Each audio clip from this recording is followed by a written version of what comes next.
Riprendiamo la nostra lunga no stop elettorale. Capisco, ci arrivano molti WhatsApp, molti messaggi, tutti vogliono sapere Rende, Corigliano, Rossano, Montalto, Mendicino, Vibo.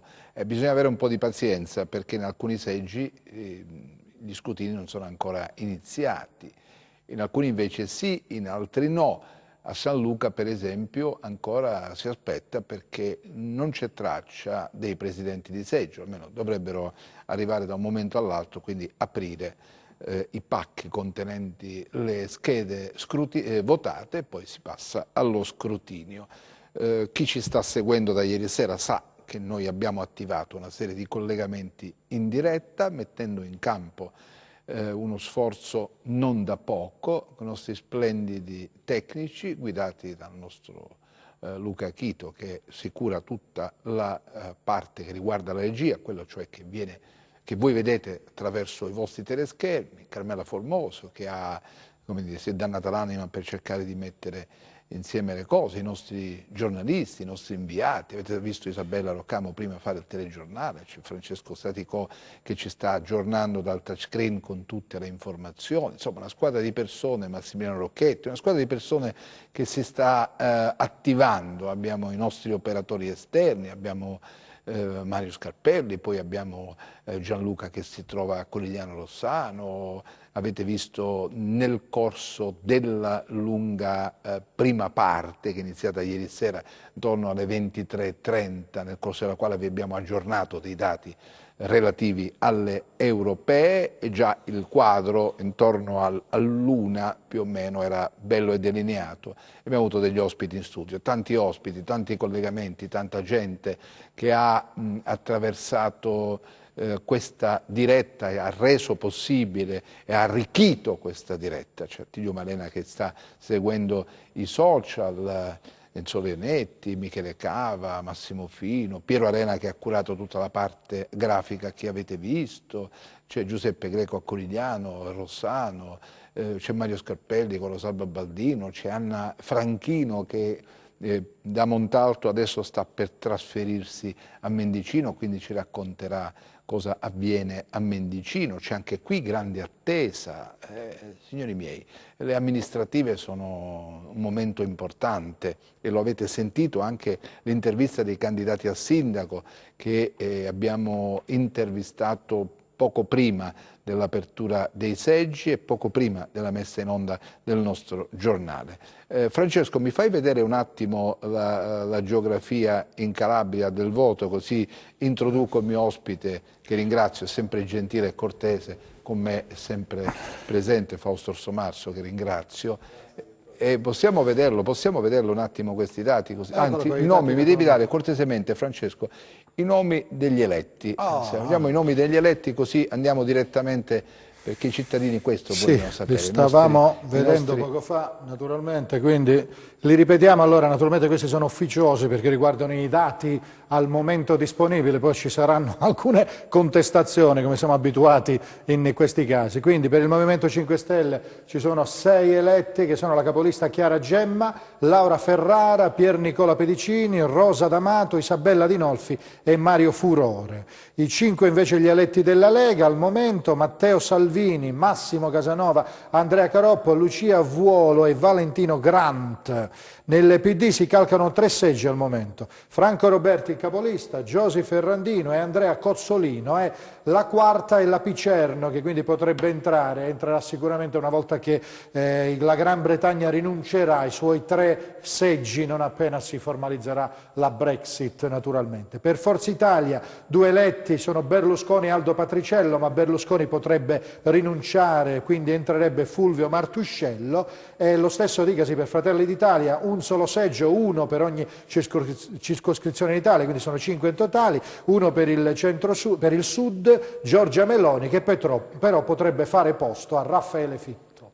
Giriamo subito a Fausto Orsomarso, intanto lo preghiamo di farci brevemente un'analisi di questo voto. Chiaramente Fratelli d'Italia sono molto soddisfatti, hanno rispettato, come dire, le aspettative della vigilia, almeno io avevo letto qualcosa di Giorgia Meloni qualche giorno prima della chiusura della campagna elettorale e si era proprio augurata questo percorso, dice, per iniziare una nuova fase del partito. Mi pare che i consensi siano arrivati.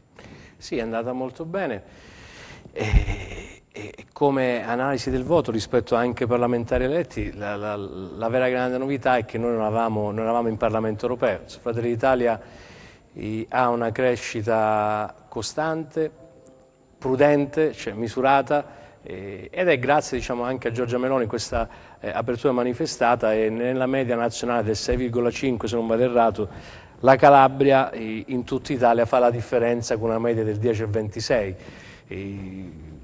percentuale più o meno, insomma, adesso veniamo tutti da nottate lunghe, quindi c'è una grande soddisfazione, c'è una soddisfazione complessiva anche rispetto a quello che è il tema del cosiddetto fronte sovranista, che significherà anche in ambito nazionale capire che succede rispetto a questo governo giallo-verde, i cui effetti, tranne forse la provincia di Cosenza, perché ho visto i 5 Stelle tengono in provincia di Cosenza. Primo partito, sì. No, ma anche come percentuale, nel sì, senso sì, hanno una percentuale che va riconosciuta, diciamo, dignitosa rispetto alla debacle. Per quanto erano al 55, alle politiche hanno preso ora il 32.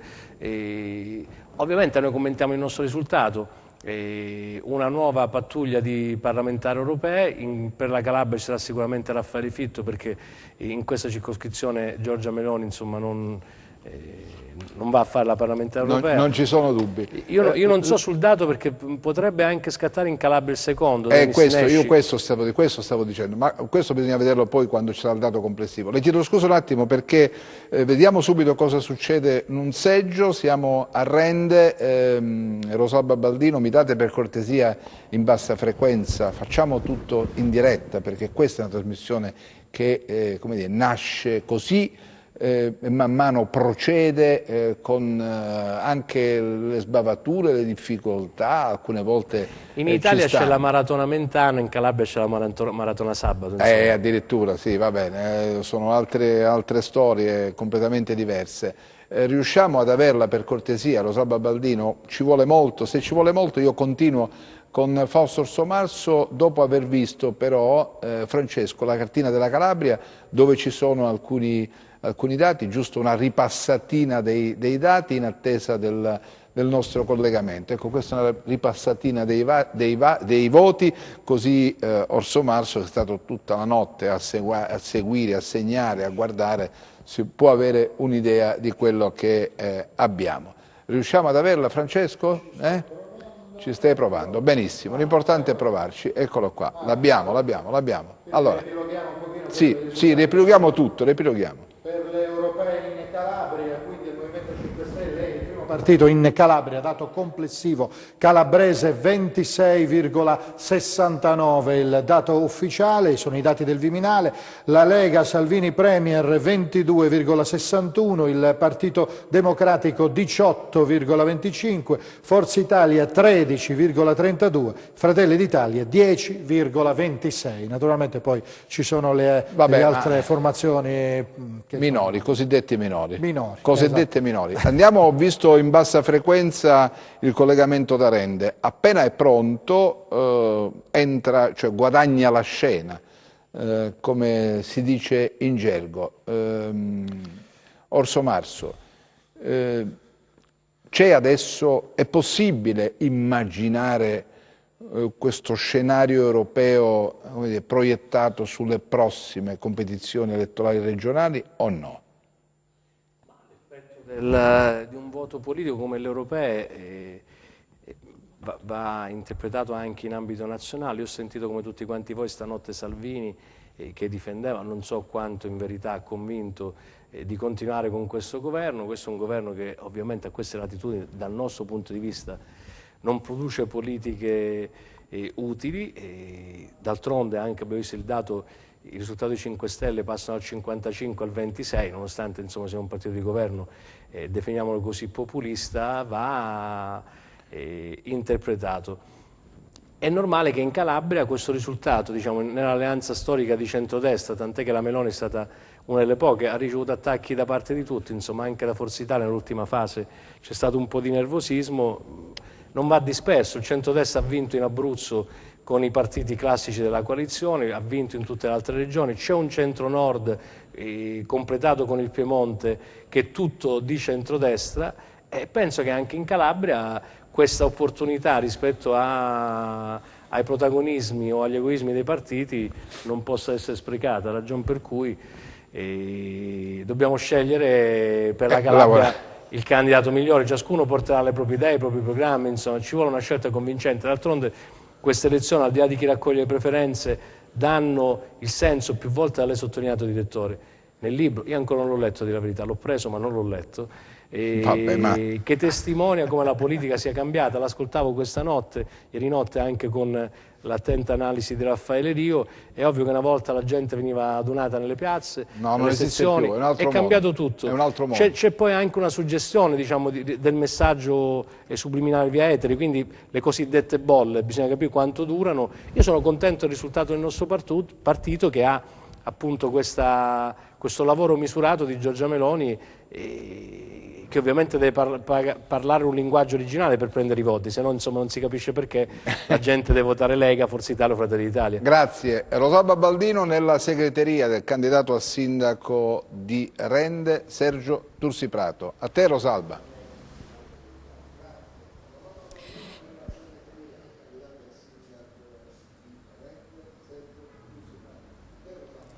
Sì, direttore, buon pomeriggio. Intanto vi dico che siamo nella segreteria del candidato sindaco Sergio Tursiprato. Tra l'altro da qui stanno seguendo la nostra diretta ed è bello questo feedback che ci danno i candidati. Sono arrivati anche i primissimi risultati ufficiosi. Sergio Tursiprato, partiamo da qui. Siamo fiduciosi, noi ci attendevamo un segnale di fiducia, per cui abbiamo già superato il 5%, abbiamo fatto questa piccola coalizione civica e sociale, un importante stimolo di incoraggiamento, per cui vedremo che accadrà da qui a breve. È stata una campagna elettorale difficile, abbiamo dovuto combattere con alcuni giganti della politica, però a dire il vero siamo sempre di più, diciamo, ottimisti. Certo, siccome abbiamo già una prima schermata, non so se è possibile farla vedere anche a chi insomma, ci segue da casa. Questi sono insomma, i dati ufficiosi di cui parlavamo.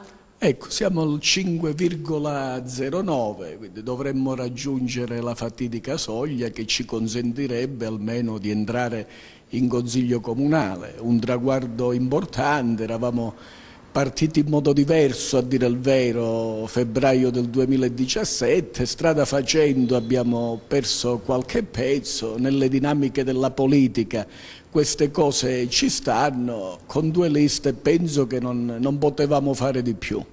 Certo, voi continuerete chiaramente con la raccolta dei dati, avete insomma delle persone nei seggi che stanno lavorando per voi. Sì, abbiamo i nostri rappresentanti, sia per quanto riguarda il Coraggio di Cambiare Rende che Federazione Civica, porteranno i dati da qui a breve, comunque ci aggiorniamo di minuto in minuto. Il pronostico è quello del ballottaggio o una vittoria al primo turno?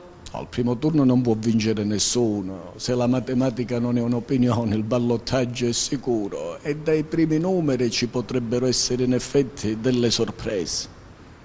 Direttore, allora, questo è quanto dalla segreteria di Sergio Tursiprato, dove ritorneremo quando i dati saranno un po' più evidenti e quindi potremo commentare meglio.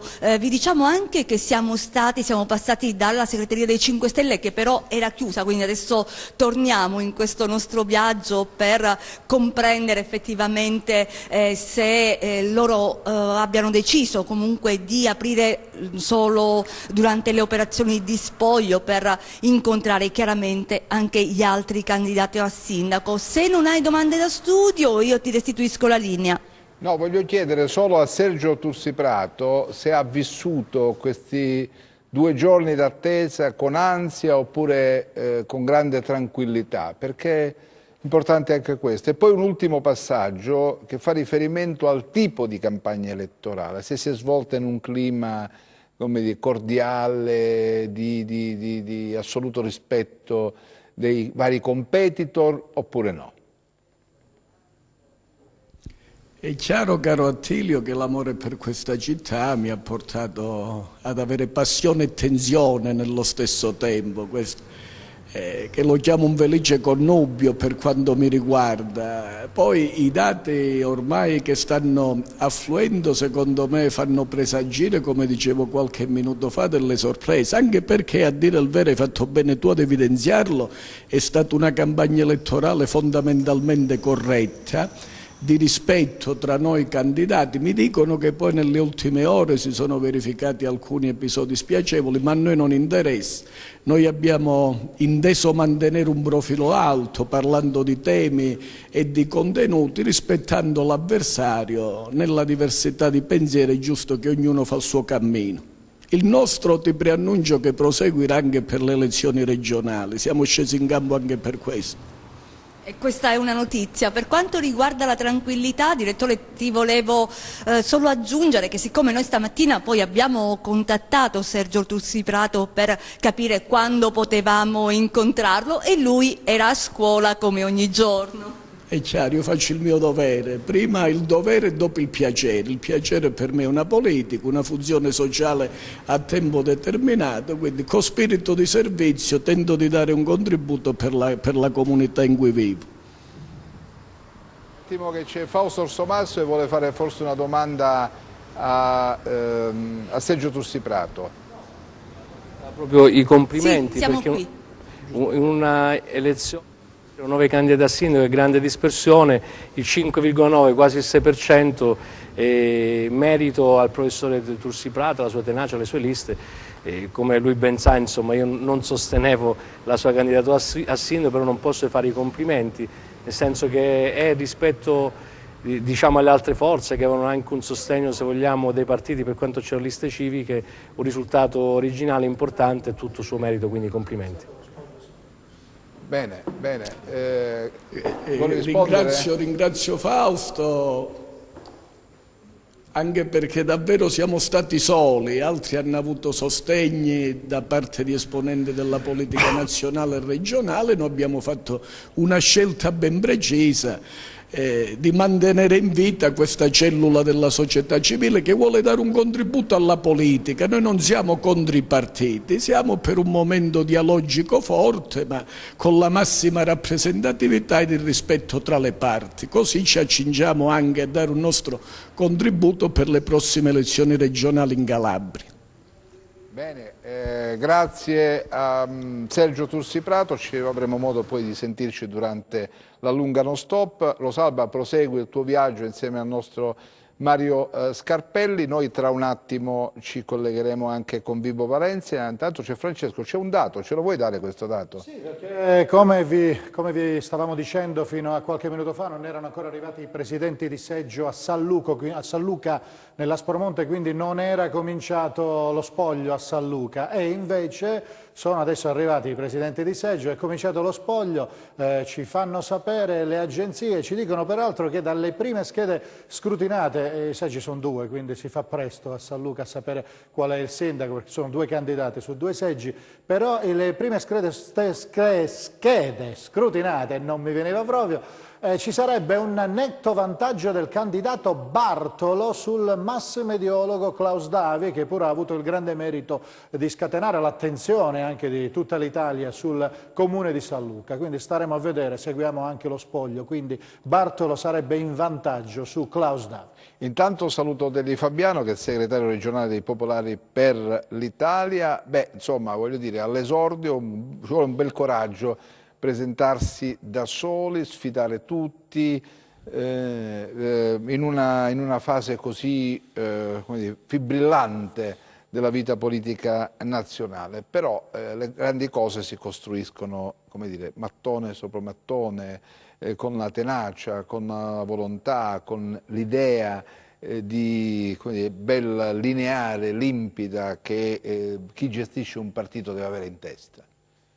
Sì. Io sono contenta di aver partecipato a questa campagna elettorale alla quale siamo arrivati esattamente un mese fa.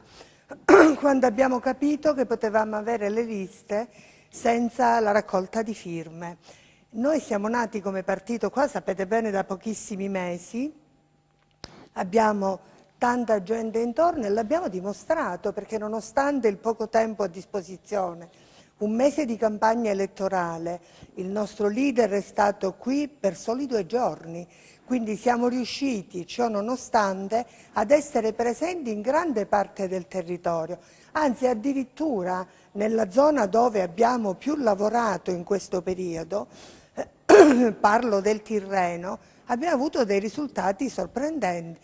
Ma al di là del Tirreno siamo presenti un po' dappertutto, ovviamente dove siamo più radicati lo siamo con una forza diversa, dove no, però abbiamo stabilito e abbiamo dimostrato, se in un mese siamo riusciti a fare questo e in pochi mesi a avviare un partito, che riusciamo anche noi ad occupare, crescendo e lavorando, la nostra fetta di torta in un centro di cui l'Italia ha assolutamente bisogno per rappresentare quella media borghesia, quella classe media che è stata completamente allontanata. E oggi, penso che ne parleremo dopo, nella lettura e nell'analisi che si fa dei risultati avuti sul discorso del Parlamento europeo, è chiara la strada che si sta prendendo e quindi siamo contenti del nostro risultato e di essere presenti. Siete nell'alveo del centro-sinistra, del centrodestra, cioè in questa grande coalizione che si vorrebbe costruire del centrodestra. Sì, siamo nell'alveo del centrodestra, siamo esattamente una parte centrale, la parte centrale che tenta a raccogliere quei consensi politici dei cittadini che vanno dalla Lega al PD, che non si riconoscono nella Lega e non si riconoscono nel PD. È una parte moderata di centro che ci incoraggia a continuare, visto il risultato di Forza Italia che ovviamente ha perso un bel po' di consensi e che quindi ha dimostrato che c'è una parte che non è più rappresentata. E anche Fratelli d'Italia, che ha avuto una bellissima affermazione, mi complimento con Fausto Orsomarso, è rimasta nel perimetro di quelle che sono le idee di Fratelli d'Italia. Quindi c'è una parte di centro a cui tutti dobbiamo lavorare per riuscire, secondo me, a captare, perché è una parte importante di società, è una parte che tenta a recuperare quei valori e a sposarli, secondo me, con una politica sana di prospettive, di crescita, che abbandoni e si allontani completamente da quella mentalità clientelare che c'era prima. Lei sa bene, direttore, che questo partito, nato da pochi mesi, senza nessuna struttura di supporto, senza nessun, cioè, ha lavorato sulle opinioni, su quello che abbiamo detto, sulla nostra credibilità, completamente un grande risultato. Quindi è una cosa che mi riempie di grande soddisfazione. Fausto Orsomarso, sommando la percentuale dei voti raccolti dai partiti che si richiamano all'interno dell'area del centrodestra, quindi Forza Italia, quindi Fratelli d'Italia, la Lega, vuol dire, mettono insieme quasi 50. Qualcosa in più del 50, quasi un 50,01, 50,02%, che mi pare un dato straordinario, mai raggiunto in Calabria dal centrodestra. Assolutamente sì, considerando che a governare questa regione ancora oggi, insomma, ancora per poco, potremmo dire una battuta, c'è il centro-sinistra va a candidati anche importanti, mi riferisco al PD come il presidente di una provincia, quindi nonostante le candidature di territorio, la tendenza è una tendenza nazionale e d'altronde la fotografia del centro-nord, tutta guida centrodestra, siamo partiti dall'Abruzzo, passando per la Basilicata e prima la Sicilia, manca soltanto la Calabria, bisogna soltanto adesso fare sintesi e continuare questa lunga corsa, perché è iniziata, diciamo, abbiamo già il mal di testa, che io stanotte vedevo la sua maratona e non abbiamo neanche il tempo di fermarci 10 giorni ad agosto, ormai è una lunga corsa verso il tentativo di dare a questa terra un governo regionale diverso, evitando, grazie anche al contributo positivo di persone come Dell'I Fabiano, che il centrodestra faccia gli errori storici che in questa terra tutti hanno fatto, centrodestra, centrosinistra, insomma, quindi il monito è anche col contributo importante di questo nuovo risultato della Lega, che va rispettato, osservato con grande attenzione e anche positività, ma il monito è: basta uomini o donne solo al comando. Insomma, questo è lo spirito migliore su cui ragionare e su cui dare un nuovo governo alla Calabria, sperando che sia anche nel solco di un nuovo governo italiano. In Europa non so che succede, perché ho visto che i risultati di Francia, Germania, se si possono cambiare maggioranze in Europa, è anche importante che il motivo per cui Fratelli d'Italia è cresciuto e su cui ha fatto campagna elettorale la Meloni, perché le politiche europee, ci piaccia o non ci piaccia, riverberano anche le nostre latitudini, perché i condizionamenti di Global Compact, pareggio di bilancio, anche la scelta e la tecnicità della spesa di queste risorse, quindi un'Europa nuova, un governo nuovo e una Calabria nuova, speriamo ci aiutano a migliorare, perché poi lo spirito è quello: la politica, la gente si candida come partito, insomma come uomini, avendo una visione del mondo, sperando sia quella più giusta e provando a cambiare le cose.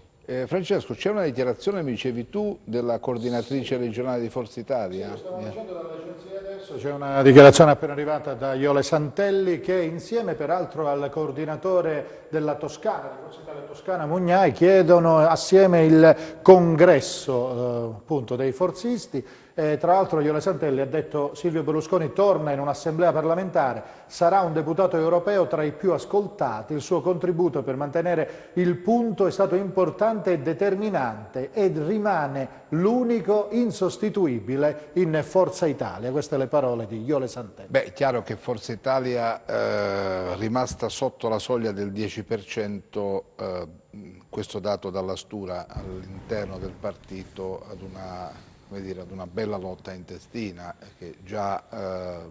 della quale già si avvertivano i primi segnali nel corso proprio del periodo in cui Berlusconi è stato ricoverato in ospedale per l'intervento. Già allora c'era un po' di fibrillazione. Vedremo cosa accadrà adesso. Intanto saluto Francesco Aiello, economista, docente dell'Unical, amico della rete, perché spesso quando viene sollecitato risponde, così come Fausto, Orso Marso, così come Delli Fabiano, di questo vi ringraziamo.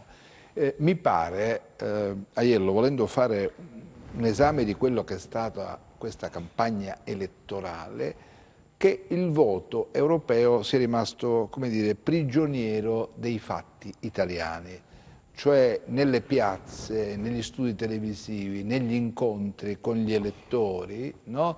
Si è consumato il dibattito inseguendo argomenti di stringente attualità italiana. Non c'è stata la possibilità di infilare nel dibattito argomenti di respiro europeo, perché questa è un'elezione che va a dare il segnale che l'Italia vuole mandare all'Europa, e mi pare che alla fine sia stato consumato il dibattito qui in queste cose, o è una mia impressione? No, assolutamente.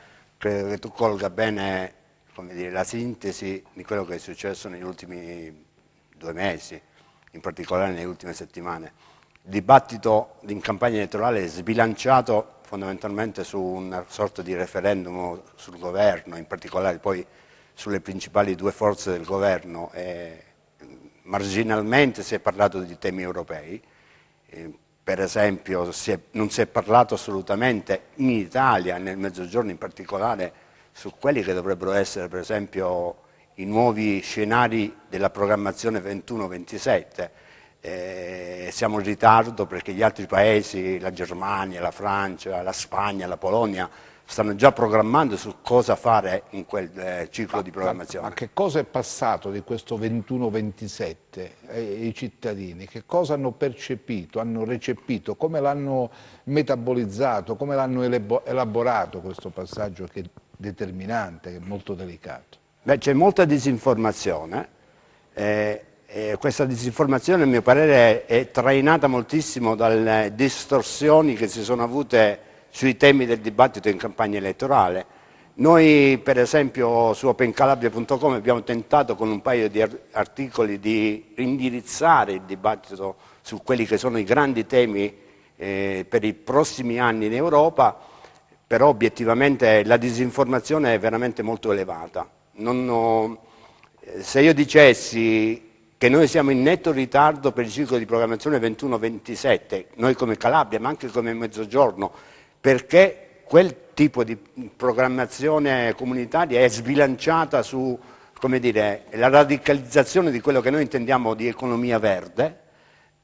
Oggi, per esempio, in Calabria si parla veramente poco di qual è l'impatto della spesa comunitaria oggi per preparare i nuovi scenari. E questo è una responsabilità un po' di tutti, una responsabilità sia di chi fa attività di docenza, quindi in prima linea gli economisti, ma anche come dire, gli uffici stampa, la società civile, gli organi di informazione.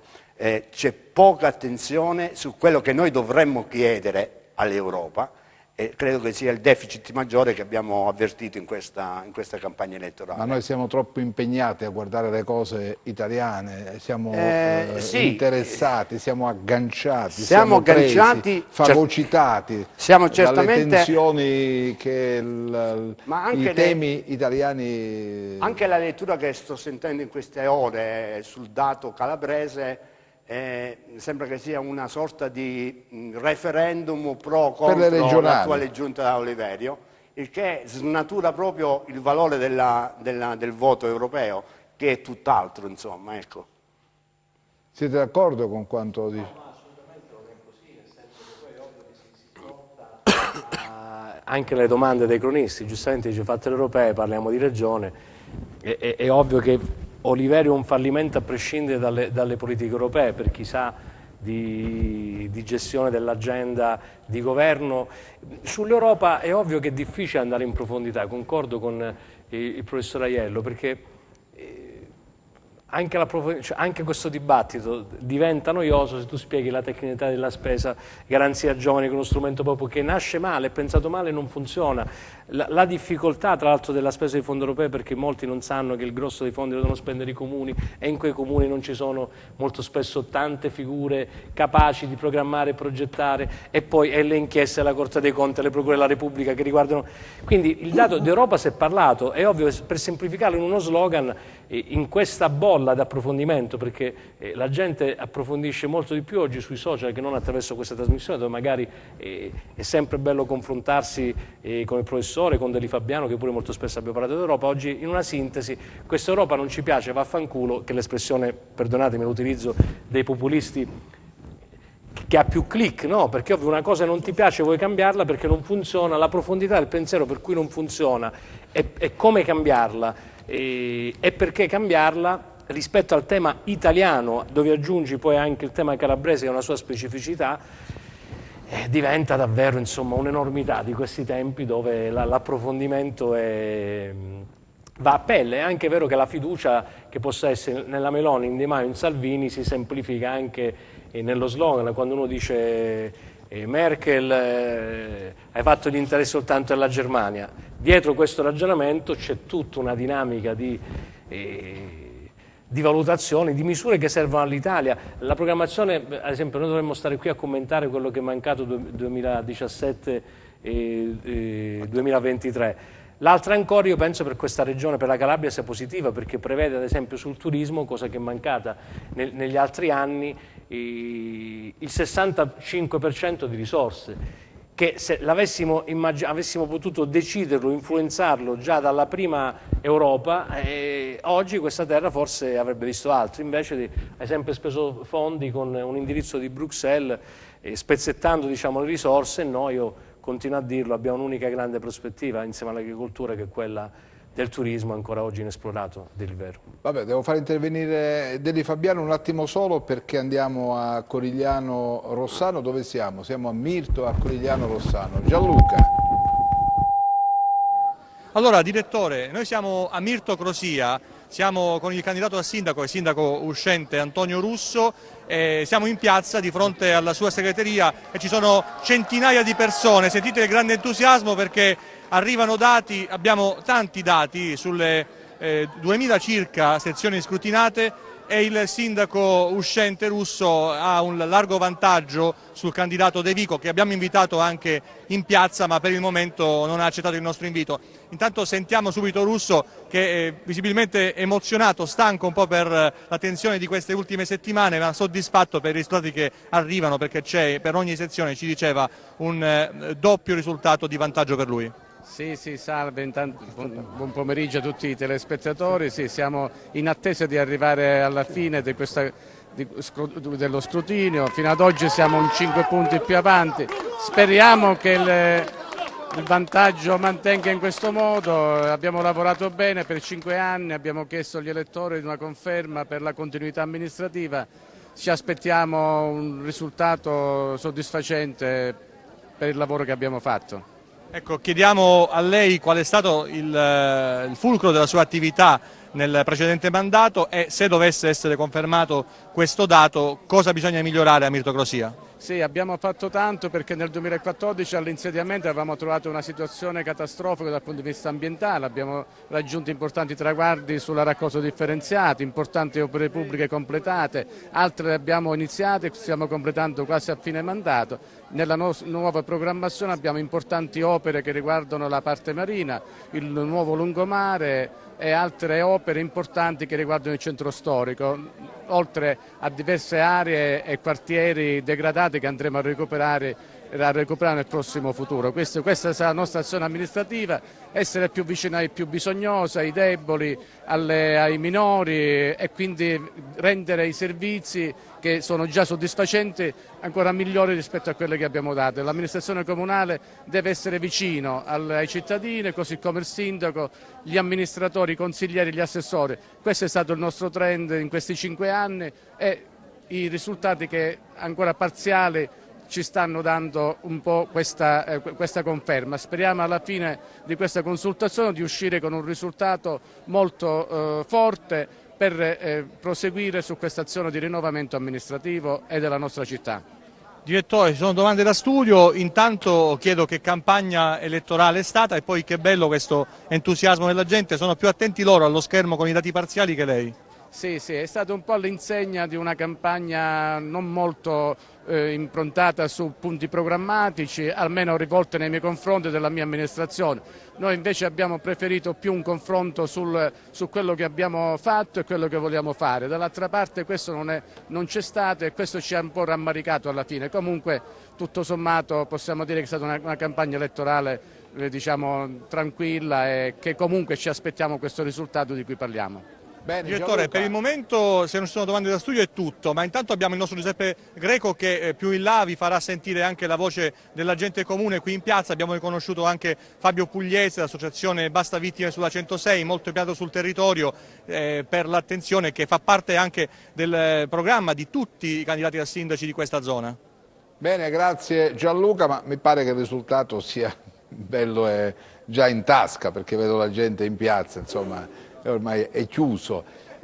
Fausto Orsomarso lo saluto perché ha altri impegni legati proprio al racconto di questa giornata elettorale. Del resto un dirigente politico deve fare questo. Comunque, ti ringrazio sempre per la cortesia. Grazie a voi, grazie, buon lavoro. Avevo in sospeso questo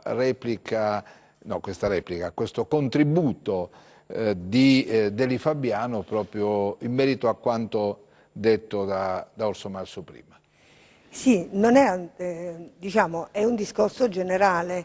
Io ovviamente ho seguito questa campagna elettorale europea e di Europa non ho proprio sentito parlare. Noi abbiamo parlato di Europa, per esempio i popolari, ma nei confronti avuti anche in televisione, nelle reti nazionali, l'attenzione è sempre stata sulle beghe nazionali.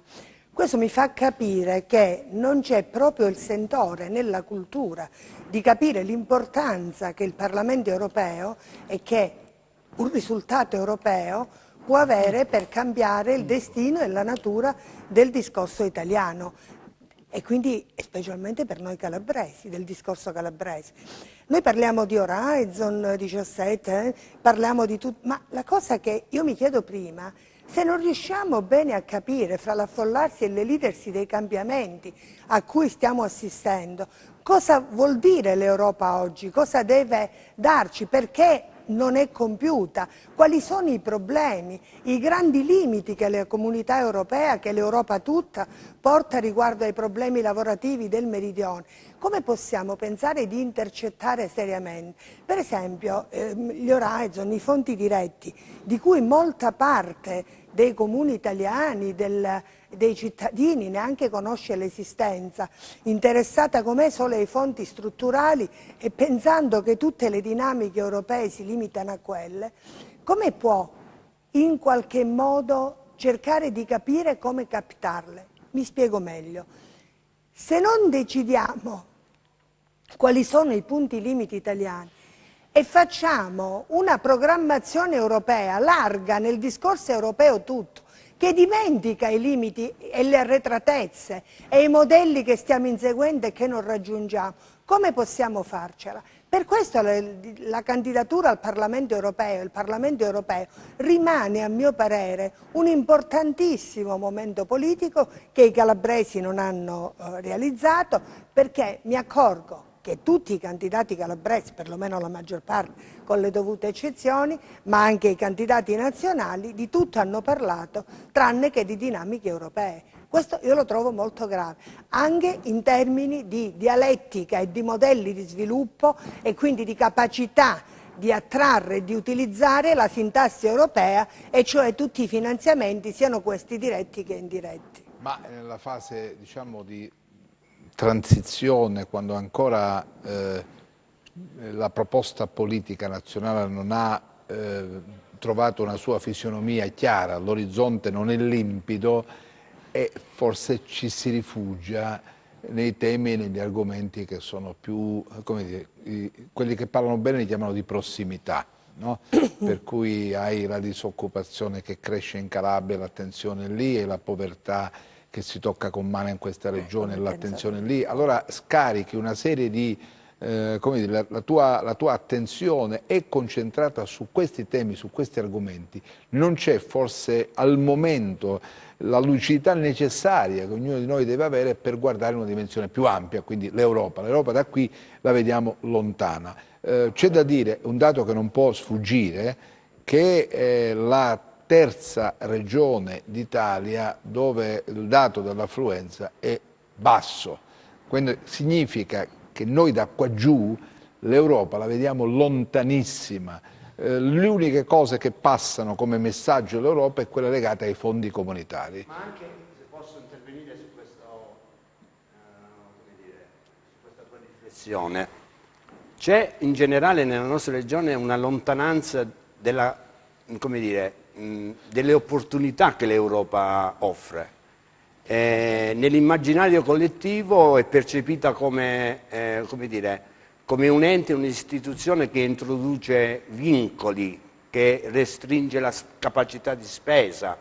E questo ovviamente è solo un pezzo della storia, peraltro secondo me è opportuno e necessario, però quello che è, come dire, il sentimento molto condiviso tra la gente è che l'Europa è fonte di, come dire, di costrizioni, di austerità, e non viene veicolato invece assolutamente tutto quello che c'è intorno alle opportunità che offre l'Unione Europea, e sono veramente molte, e non certamente sono quelle limitate al dibattito quasi direi provinciale sull'uso dei fondi strutturali, che per funzionare, quindi mi ricollego un attimo all'appunto della collega Fabiano, per funzionare è necessario che vengano rimossi alcuni vincoli interni al Paese e alle singole regioni su quello che viene denominata la capacità istituzionale di come dire, far fronte a quelle che sono le necessità in tema di programmazione e soprattutto di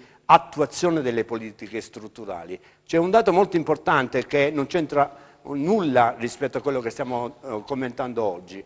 La Calabria è una delle regioni nel panorama europeo con il più basso indice di efficienza amministrativa nel 2017, e questa tendenza dell'efficienza amministrativa a livello regionale diminuisce in termini dinamici perché abbiamo perso posizioni rispetto al 2013. E uno dice, ma stai scoprendo l'acqua calda, perché questa è una informazione che conosciamo tutti quanti.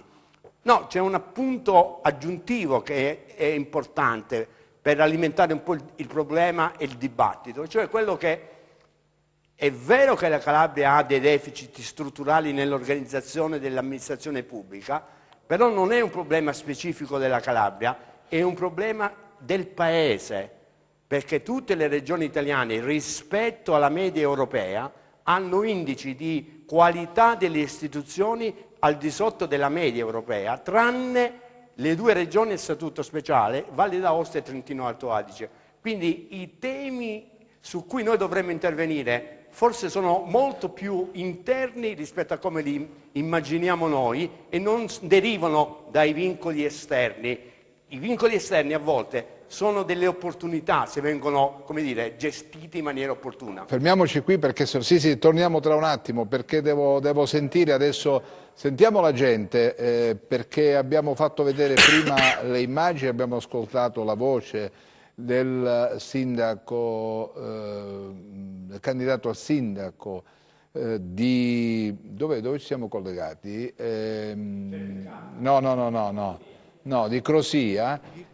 Adesso sentiamo la gente perché vedo Giuseppe Greco in linea. Allora Giuseppe, facci sentire cosa pensa la gente, come ha vissuto questa campagna elettorale.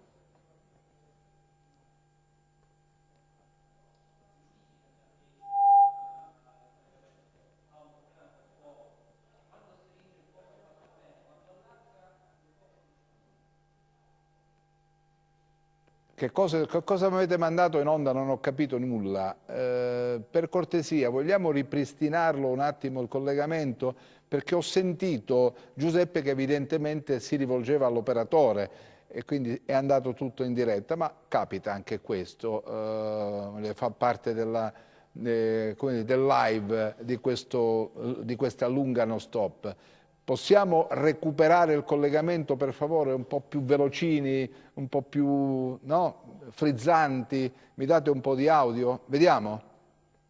Se non ci siamo allora io vado avanti perché così continuiamo la discussione. Allora ti do un dato che riguarda Domanico, Gianfranco Segreti, Bruni 217 voti, sindaco uscente, Antonio Armieri 106 voti, questi sono man mano che arrivano, li sottoponiamo all'attenzione dei nostri telespettatori.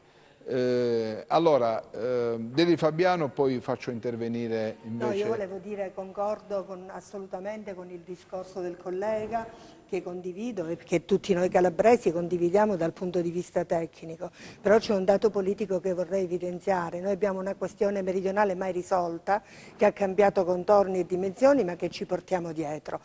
E non abbiamo saputo cogliere una grande opportunità che era quella del momento della società della conoscenza. Quindi arranchiamo ancora rispetto a modelli cambiati del nord che cosa ci hanno portato? Ci hanno portato che siamo passati da obiettivo numero 1, siamo passati ad obiettivo convergenza, adesso siamo a obiettivo regioni meno sviluppate.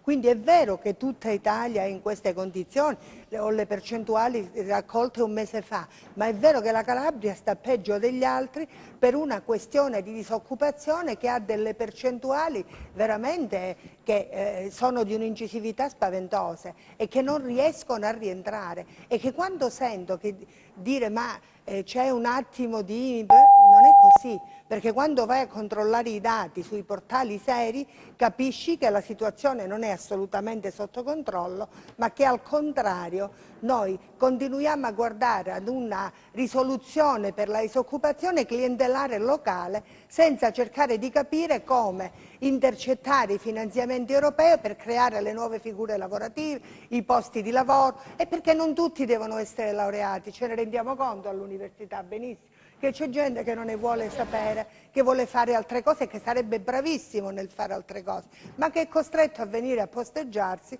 perché non ha alternativa. Allora forse la Calabria dovrebbe interrogarsi rispetto a questo e dovrebbe cogliere le opportunità europee. le dovrebbe cogliere, questo è quello che credo, e il Parlamento europeo, questa campagna elettorale per il rinnovo del Parlamento europeo, non mi sembra che abbia ragionato in questi termini in Calabria, perché ripeto, e neanche in Italia, al di là dei risultati, non sto leggendo il dato politico del risultato, ma non ho sentito proposte serie europee né confronto né dibattito europeo. Bene, io prima di far intervenire Gianluca Gallo che ci ha raggiunto qua in studio, grazie, saluto anche gli altri ospiti che sono qui. Intanto proviamo questa volta se riusciamo a collegarci, se il dialogo è intenso, foriero di cose positive, va bene. Giuseppe Greco, siamo sempre a Mirto e dovremmo sempre sentire la voce dei cittadini. Vediamo. Sì, io vi sento, direttore, voi mi sentite? Perfettamente, puoi andare, puoi andare. Perfetto, come dicevo siamo ancora qui nella Piazza Dante, come vedete alle mie spalle c'è tantissima gente che si è radunata qui vicino alla sede del candidato a sindaco Antonio Russo. Mi sono fermato per chiedere a una persona qui vicino a me come si è sentita questa campagna elettorale, come l'ha vissuta lei? Allora, io l'ho vissuta quest'anno un po' indirettamente perché non vivo più a Mirto, però nello stesso tempo ho visto un'intensa partecipazione da parte di tutti i cittadini, differentemente agli altri anni che magari erano un po' più distaccati, però ho visto un forte accanimento, quindi questo vuol dire che ci si tiene al nostro paese e che ognuno non veda l'ora di far eleggere questo sindaco o per continuità o che sarà un nuovo, ma comunque ho visto un forte interesse da parte dell'elettorato. Cosa cambierebbe lei per questa città? Cosa cambierei? Forse qualche servizio sanitario in più, porterei un po' avanti l'aspetto turistico perché comunque abbiamo un mare stupendo, spero che comunque possa rifiorire sempre di più e la gente non vada via a 18 anni e resti qui a trovare lavoro e trovare dimora con le proprie famiglie. Quale potrebbe essere la formula magica, direttore? Fermo ancora un altro passante. La formula magica per cercare di non andare via da questo paese. Come sentite, direttore, in questo momento in diretta ancora arrivano risultati qui perché c'è un maxi schermo dove stanno proiettando i numeri e quindi si sente un po' di confusione. Cosa farebbe lei per questa... Io penso che in questi 5 anni siano state fatte tante cose, soprattutto per noi giovani, siano state fatte tante cose soprattutto per noi, ma si vede comunque dall'affluenza che c'è ad ogni comizio, ad ogni intervento del nostro sindaco, quindi si vede comunque la gente come apprezza tutto questo.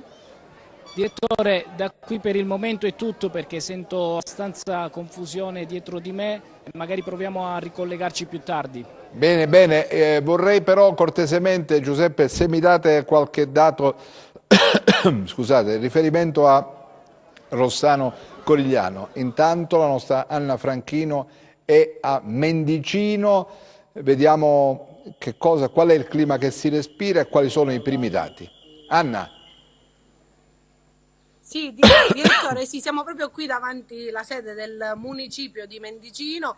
Ancora c'è un clima un po' di tensione. Abbiamo provato a contattare i 3 candidati a sindaco, ma nessuno dei 3 al momento ha voluto parlare. Intanto il primo dato che vi posso dare è che ci sono una sezione scrutinata, 1300 schede scrutinate su 6002, quindi al momento è in vantaggio Antonio Palermo, il sindaco uscente.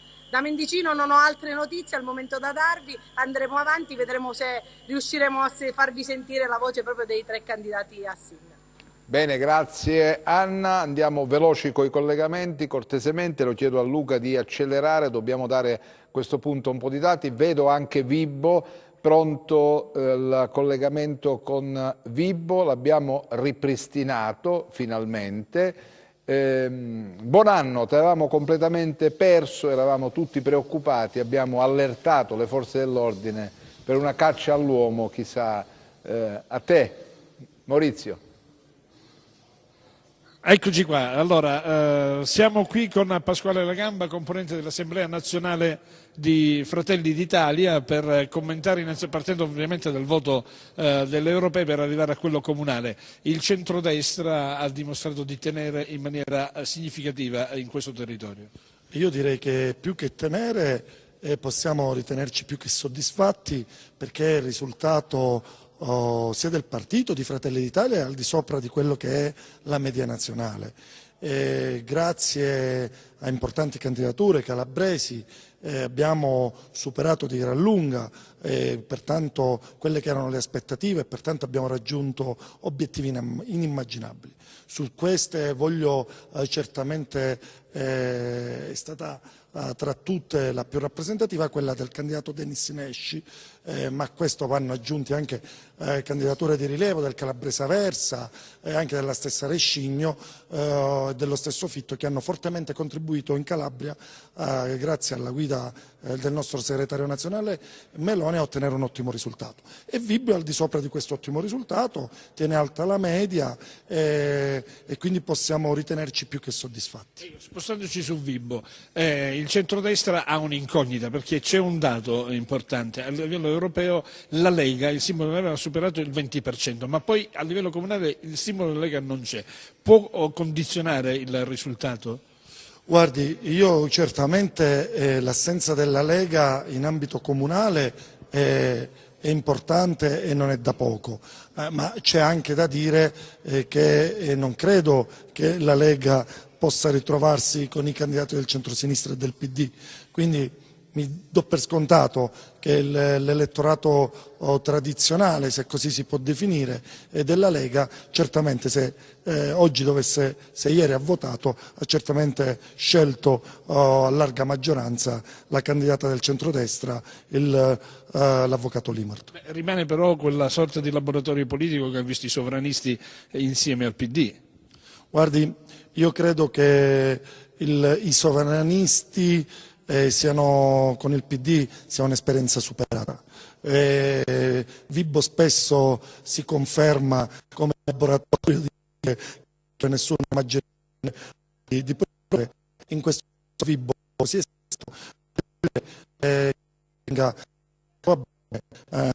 non è assolutamente un problema. A noi è venuto fortemente al tratto è quello di la barra ferma su un questa non bisogna trattative. Maurizio, so per motivi immagino organizzativi. Maurizio, dobbiamo fermarci. No. Maurizio, dobbiamo fermarci, abbiamo un problema di audio, sistemiamolo per cortesia. Andiamo subito a Rende, mi pare Rosalba sia nella sede del candidato a sindaco del Movimento 5 Stelle. Intanto saluto Mimmo Bevacqua che ci ha raggiunto, tra un attimo ascolteremo la sua voce, il suo pensiero su queste elezioni. Allora Rosalba.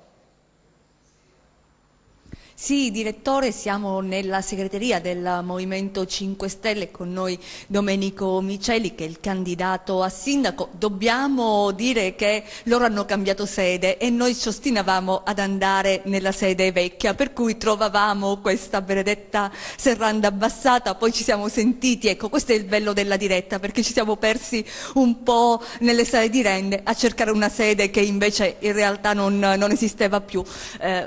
Chiarito questo, era importante perché nel precedente collegamento avevamo dato notizia di questa sede chiusa del Movimento 5 Stelle, in realtà loro da stamattina lavorano, quindi ci è sembrato giusto anche rettificare. Tutto è bene quel che finisce bene, alla fine ci siamo incontrati. Anche qui c'è la raccolta dei dati, sono ancora davvero pochi quelli che arrivano, si può già avere un'indicazione? Beh, al momento sembrerebbe un quinto posto, quinto, quarto, però ancora non siamo in grado di appunto capire, anche perché sono dati disaggregati che arrivano dalle sezioni dove ci sono i nostri rappresentanti di lista. Notiamo che forse, ecco, se c'è qualcuno che ha più voti di noi, allora non rappresenta proprio il cambiamento in questa città, questo qui lo dobbiamo dire, nel senso a livello regionale il Movimento 5 Stelle tiene ancora, in quanto anche per le europee è il primo partito, pure a Rende abbiamo avuto un ottimo risultato. Poi sappiamo che nelle amministrative intervengono altre dinamiche e quindi noi ci troviamo con una sola lista rispetto alle coalizioni di 6-5 liste e quindi i dati, diciamo, che stanno uscendo rappresentano un po' quello che ci aspettavamo. Quindi insomma c'è effettivamente questa diversità di dati, perché stamattina abbiamo letto insieme anche i dati relativi alle europee e il Movimento 5 Stelle, primo partito a Rende, quindi insomma c'è comunque questa differenza invece con le amministrative. Sì, sono due tipologie di voto completamente diverso. Qua ci sono in campo 558 candidati contro 22, ci sono delle coalizioni di 6-5 liste, come dicevamo. Alle europee ogni movimento, ogni partito concorre col proprio simbolo, qua invece c'è la possibilità di fare queste unioni e queste grandi ammucchiate, le chiamiamo noi, accozzaglie, e quindi il voto poi si disperde anche per via della mole di candidati che sono scesi in campo. Sarà interessante però andare a vedere poi chi saranno i due candidati che hanno preso più voti e cosa rappresentano anche all'interno di questa città. Noi appunto ci siamo proposti come il cambiamento e abbiamo dato questa possibilità ai cittadini che tra l'altro anche alle elezioni europee hanno premiato ancora una volta il messaggio e le idee del Movimento 5 Stelle. Evidentemente ci sono delle dinamiche però diverse e dobbiamo capire come muoverci all'interno di queste dinamiche. Direttore, ci fa piacere anche restituirvi un'altra immagine, che è quella che anche da qui si segue in streaming la nostra diretta elettorale. Un'ultimissima domanda, almeno da parte mia, per Domenico Miceli, ed è quella che stiamo un po' cercando di capire in tutte le sedi in questo nostro viaggio. Secondo te si va verso il ballottaggio o ci sarà un risultato già stasera? Ma io credo che per i dati che abbiamo in questo momento si andrà verso un ballottaggio. Bisogna capire chi andrà al ballottaggio e poi che succederà subito dopo, se sono già aperti vari forni, come si suol dire, tra i candidati più forti e quelli che non ce l'hanno fatta, allora vedremo gli apparentamenti. Noi già sappiamo che non faremo apparentamenti in caso di ballottaggio e quindi poi non daremo neanche indicazioni di voto al nostro elettorato rispetto alla tornata che si terrà successivamente. Già qualcuno sta pensando alle regionali, no? Dai risultati delle europee e anche da queste amministrative. Voi come movimento? Ma noi è un percorso che si avvierà subito dopo le amministrative, quindi immagino in estate avremo la lista col solito procedimento che abbiamo noi, ossia votazione online, si sceglieranno i candidati consiglieri, dai candidati consiglieri chi prenderà più voti poi passerà allo step successivo per le votazioni rispetto al candidato presidente di regione. Questa qui è la strategia messa in atto in tutte le regioni d'Italia, quindi credo che varrà anche per la regione Calabria. Quindi... Avete avuto qualche telefonata? Insomma, stamattina credo che anche per voi sia stato come movimento, no? Una mattina molto come dire, intensa sul fronte del commento dei dati. È arrivato qualche telefonata da Roma o no? No, da Roma in realtà no, però sicuramente abbiamo sentito tutti Laura Ferrara, l'unica candidata calabrese che è stata riconfermata in Europa, tra l'altro con un ottimo risultato, porta a casa perché ha aumentato insomma, il consenso rispetto al 2014, quindi ci siamo complimentati con lei per l'ottimo risultato e anche con altre persone della nostra circoscrizione sud, in quanto eravamo in contatto, e quindi ci ha fatto piacere questo ritorno in Europa per qualcuno, per altri invece un primo mandato, quindi che andranno a svolgere, e quindi questi sono stati i contatti che abbiamo avuto. Certo, Rosalba, poi, sì. fermiamoci qui, grazie. Ci torniamo tra un po' da te con nuovi ospiti. Diamo questa proiezione che ha il Comune di Rende? Possiamo vedere al volo perché La prendiamo ecco, dal quicosenza.it della collega Simona Gambaro che salutiamo. Questi sono dati veri, a quanto pare, che riguardano per l'appunto Rende, e come vedete in vantaggio sarebbe Marcello Manna in questo momento con il 32,40%, seguito da Sandro Principe con il 26,85%, Mimmo Talarico invece al 20%. Sono tutti a quanto pare sotto il 10%, poi gli altri candidati. Quindi i primi tre, Manna, Principe e Talarico. Bene, noi ci dobbiamo fermare perché c'è la pubblicità. Devo dare solo un dato e poi magari ci riflettiamo. Vedo Anna rapidamente, in 1 minuto e mezzo. Anna, vediamo se riesci a darmi qualcosa da Mendicino. Sì, direttore. Andiamo Anna. Sì, direttore, sono proprio qui con... Ti vedevamo, non ti vediamo più, si è bloccata l'immagine, tra un po' la sentiremo. Volevo solo dirvi che c'è un dato in cui bisogna riflettere, che rispetto alla consultazione elettorale del 4 marzo 2017 in Calabria hanno votato 200.000 calabresi in meno. Questo è un dato che in qualche modo spiega un po' anche e come può spostare questo dato di 200.000 calabresi eventualmente in una, se tentiamo un'analisi in ambito regionale. Abbiamo ripristinato il collegamento con Anna o no? Con Anna Franchino? Attendo lumi, come dicono quelli che parlano bene dalla regia. Ah, l'abbiamo ripristinato. Allora vai Anna, rapidissima. Sì, direttore, rapidissimamente, siamo qui con il presidente della prima sezione unica al momento scrutinata qui a Mendicino e ci dà lui i dati in diretta. Allora, avanti per Mendicino, sindaco Gervasi 149, poi abbiamo insieme per Mendicino sindaco Palermo 172 e Canonaco 2 voti. Questi i dati al momento della prima sezione unica al momento scrutinato. Che bello, andiamo avanti, mi piacciono queste cose, queste incursioni poi con i voti veri, con quello che si respira in un comune come Mendicino che sta affrontando questa, l'attesa, l'ansia, la trepidazione per l'esito elettorale.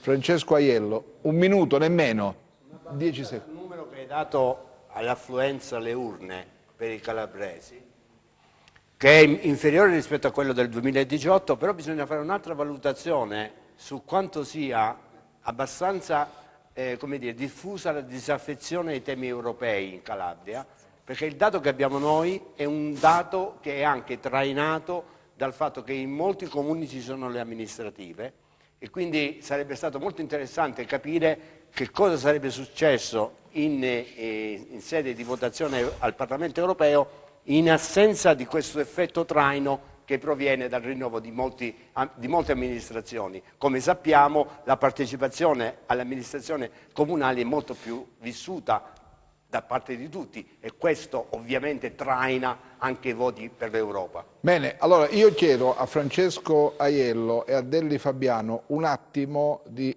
pazientare nello studio perché sentiamo adesso rapidamente Mimmo Bevacqua no, non muovetevi adesso, dovete un attimo di pazienza perché mando la pubblicità, non facciamo tutto in diretta, però insomma bisogna aspettare, ci sono dei tempi tecnici da rispettare. Chi frequenta gli studi televisivi dovrebbe conoscere questi meccanismi.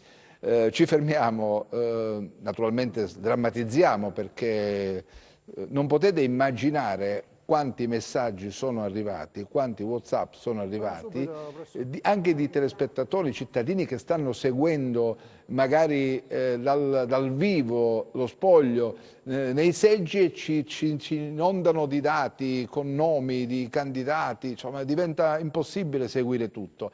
Abbiate un po' di pazienza perché noi diamo solo dati certi e qualora ancora non sono in nostro possesso, ci limitiamo a fare delle proiezioni. Tutto qui. Ma il momento in cui diamo dati, sappiatelo, sono certi, altrimenti non ci avventuriamo.